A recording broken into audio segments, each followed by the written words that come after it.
Imagine setting out on a road trip from the west coast of Canada all the way to the east coast. Now imagine speaking with hundreds of Canada's remaining World War II veterans along the way. That's what one Victoria filmmaker did, and now he needs some help sharing their remarkable stories.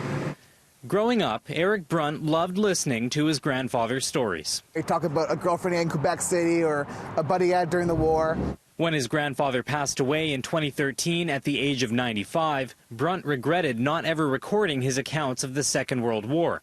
But with death came inspiration. It made me wonder what other men and women might be out there, not only in BC, but all over Canada, who either haven't told their story because they haven't wanted to, or maybe never had a platform to tell their story.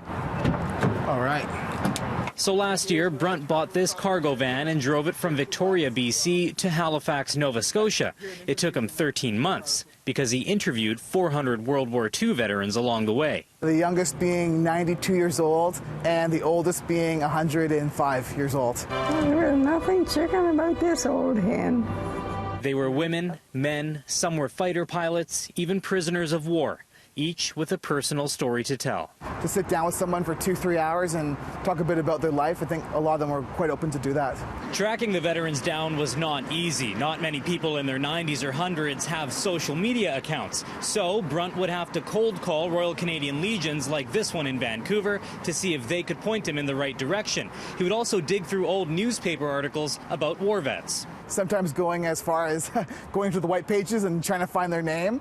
The plan is to compile the interviews into a documentary aptly titled Last One Standing. The 26-year-old filmmaker is funding the project independently with the help of public donations. He'd like to have the film completed and distributed next year for the 75th anniversary of the end of the war. Just hoping that I can find the best platform for it to be seen by as many Canadians as possible. So I think it's really important. Sadly, Brunt says 60 of his interview subjects have since passed away, and as time goes on, he knows that number will only rise. But through his documentary, he hopes the sacrifices made by these brave people will never be forgotten, and the freedoms we enjoy today are never taken for granted. I have the ability to take off across Canada for 13 months, and that wouldn't have been possible literally if it wasn't for these people who stepped up to the plate when it was needed. So that's what I think I've learned the most. In Vancouver, Travis Prasad, City News.